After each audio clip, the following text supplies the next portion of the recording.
Hello everyone, टिकलेस academy of maths YouTube channel में आप सभी का स्वागत है। आज के वीडियो में पार्शियल डिफरेंशियल इक्वेशन ये यूनिट को हम आगे बढ़ाएंगे और आज हम इसमें partial differential equation of first order and first degree ये टॉपिक का फोर्थ प्रॉब्लम सॉल्व करेंगे।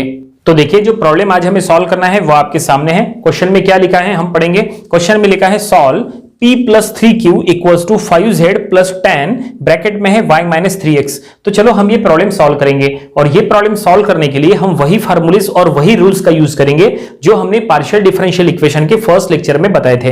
तो अगर आपने वो फर्स्ट लेक्चर नहीं स्टडी किए हैं तो आप यहाँ से स्टडी कर लीजिएगा, पूरा पार्शियल डिफरेंशियल इक्वेशन का बेसिक कॉन्सेप्ट आपका क्लियर हो जाएगा। तो चलो हम इसको सॉल्व करेंगे। सॉल्व करने के लिए हम सबसे पहले क्या करेंगे, सबसे पहले इसको कंपेयर करेंगे दैट इज लैग्रेंजियस स्टैंडर्ड फॉर्म के साथ। लैग्रेंजियस स्टैंडर्ड फॉर्म क्या है, देखो यहां पे लैग्रेंजियस का इक्वेशन ऐसा होता है PP plus QQ equals to R।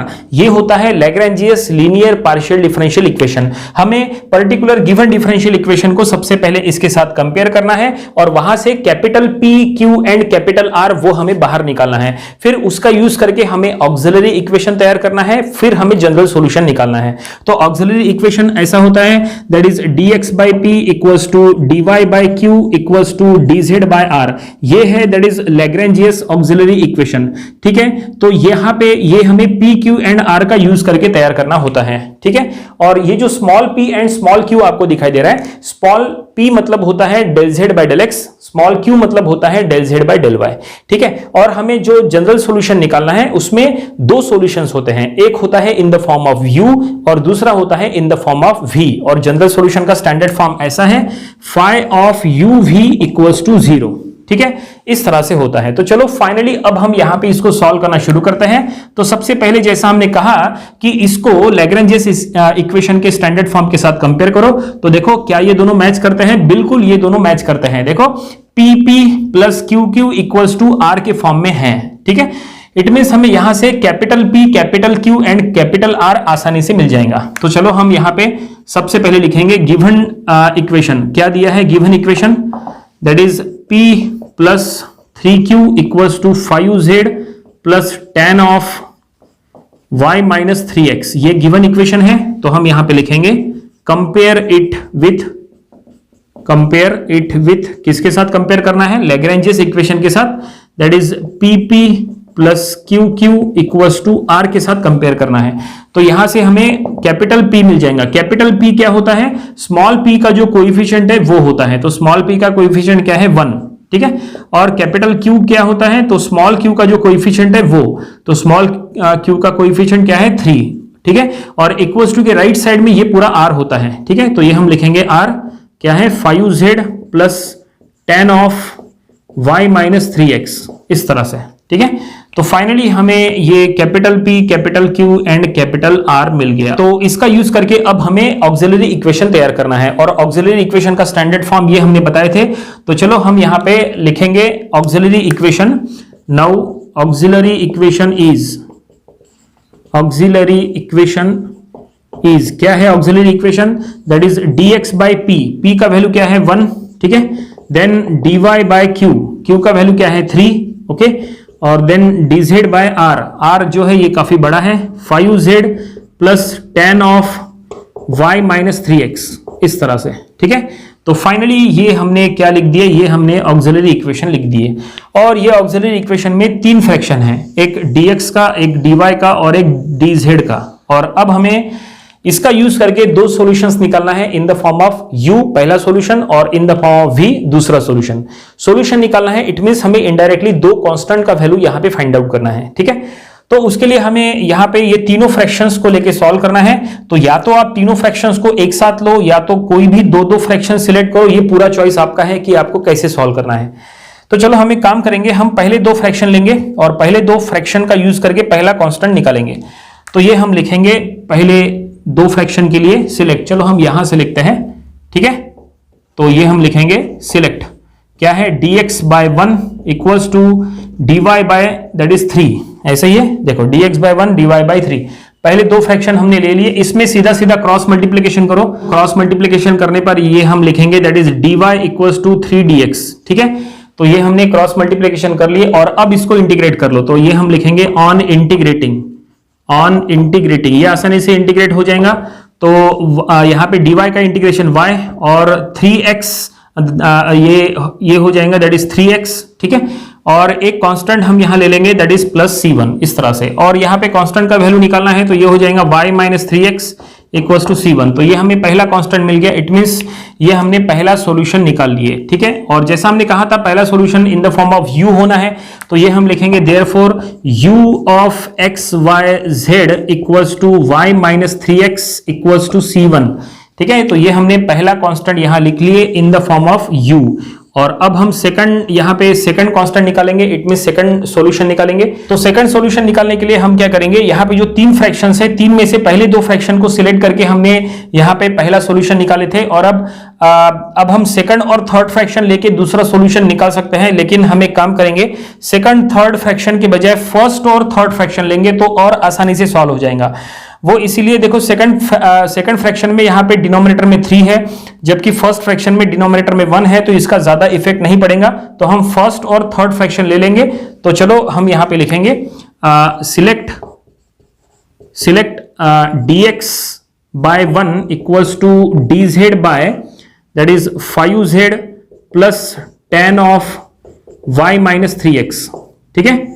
Okay, ये हमने फर्स्ट और थर्ड फ्रैक्शन यहां पे ले लिए। अगर आप चाहे तो सेकंड और थर्ड फ्रैक्शन लेके भी सॉल्व कर सकते हैं, कोई दिक्कत नहीं है। जो टाइप से आप सिलेक्ट करके सॉल्व करोगे उसी टाइप से सॉल्यूशन निकलेगा और आपको मार्क्स दिए जाएंगे, ठीक है। तो यहां पे हमने फर्स्ट और थर्ड फ्रैक्शन ले लिया है और अब हमें इसको सॉल्व करना है और सेकंड कांस्टेंट का वैल्यू निकालना है। तो ये कैसे सॉल्व करेंगे, तो एक काम करेंगे, सबसे पहले इसको आसान करने के लिए ये जो ब्रैकेट में लिखा है y माइनस 3x, इसके जगह पहले कांस्टेंट का वैल्यू हम लिख लेंगे। पहले कांस्टेंट का वैल्यू c1 का वैल्यू क्या है, y माइनस 3x। तो यहां पे हम c1 लिख देंगे तो ये आसानी से सॉल्व हो जाएगा। तो ये ऐसा है dx equals to dz by 5z plus tan of c1, ये ऐसा हो जाएगा, ठीक है। y माइनस 3x की जगह हमने c1 लिख दिए और अब इसको हम इंटीग्रेट करेंगे, लेकिन इसको आसानी से इंटीग्रेट करने के लिए हमें यहाँ पे कुछ एडजस्टमेंट करना पड़ेगा। यहाँ पे फार्मूला कौन सा लगेगा वो देखो, यहाँ पे हम फार्मूला अप्लाई करेंगे इंटीग्रेशन ऑफ 1/x dx का। इंटीग्रेशन ऑफ 1/x dx होता है log x, ठीक है ना। देखो फार्मूला हम आपको लिख के देते हैं, इंटीग्रेशन ऑफ 1/x dx ये होता है log ऑफ x। हम ये फार्मूले का यूज करने वाले हैं। ये फार्मूले के अकॉर्डिंग यहाँ पे इंटीग्रेशन ऑफ 1/x, देखो ये 1/x के फॉर्म में है, 1/डिनोमिनेटर, ठीक है। ये 1/डिनोमिनेटर के फॉर्म में है तो हम इसको इंटीग्रेट कर सकते हैं, लेकिन इसके लिए एक प्रॉब्लम है। प्रॉब्लम यह है कि न्यूमरेटर में डिनोमिनेटर का डिफरेंशिएशन होना चाहिए। देखो यहाँ पे क्या है, न्यूमरेटर में 1 है जो कि डिनोमिनेटर का डिफरेंशिएशन है। डिनोमिनेटर में x है, x को डिफरेंशिएट करेंगे तो 1 आएगा, तो वो न्यूमरेटर में है। अगर न्यूमरेटर में डिनोमिनेटर का डिफरेंशिएशन हो तो फिर आप उसको इंटीग्रेट करते समय log ऑफ डिनोमिनेटर लिख सकते हैं। तो यहाँ पे डिनोमिनेटर में है 5z प्लस tan c1, इसको अगर आप डिफरेंशिएट करेंगे तो डिफरेंशिएशन का आंसर आएगा 5, क्योंकि 5z का होगा 5 और tan c1 का 0, क्योंकि ये कांस्टेंट है। तो न्यूमरेटर में 5 है क्या, नहीं, न्यूमरेटर में 5 नहीं है, तो हमें न्यूमरेटर में 5 एडजस्ट करना पड़ेगा।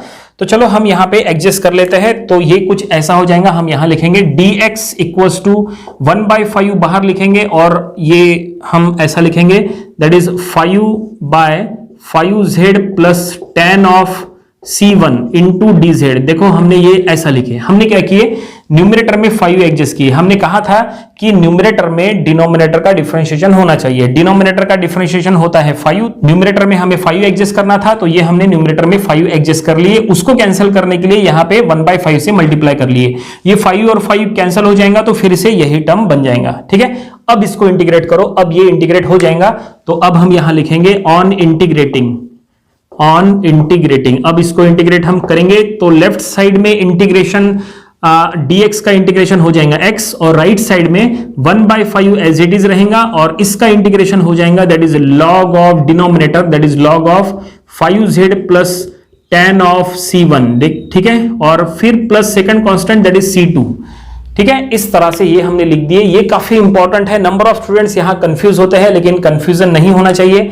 इसको आसानी से इंटीग्रेट करते आना चाहिए, इसलिए हमने यहां पे न्यूमरेटर में 5 एडजस्ट किए। देखो न्यूमरेटर में डिनोमिनेटर का डिफरेंशिएशन है और अब हमने इसको इंटीग्रेट किए तो log ऑफ डिनोमिनेटर ऐसा बन गया by using this formula, okay. और अब यहां पे हम सेकंड कांस्टेंट का वैल्यू निकालेंगे, इट मीन c2 का वैल्यू निकालेंगे। तो ये log का टर्म इधर शिफ्ट करो तो ये हो जाएगा x minus 1/5 log of 5z plus tan of c1 का वैल्यू यहां पे लिख दो।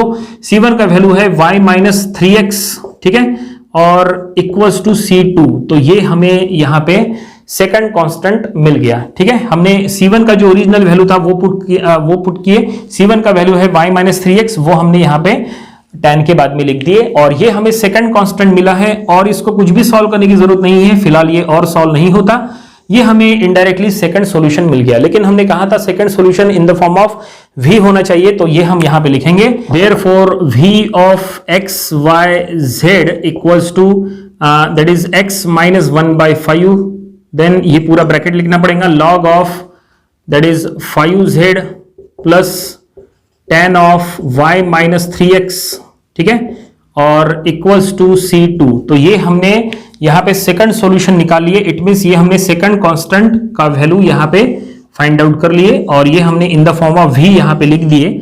और फाइनली जैसा हमने स्टार्टिंग में कहा था कि हमें दो सॉल्यूशंस निकालना होता है, तो दोनों सॉल्यूशंस ये हमने निकाल लिए। इट मींस दोनों कांस्टेंट ये हमने निकाल लिए। ये है पहला कांस्टेंट c1 और ये है दूसरा कांस्टेंट दैट इज c2।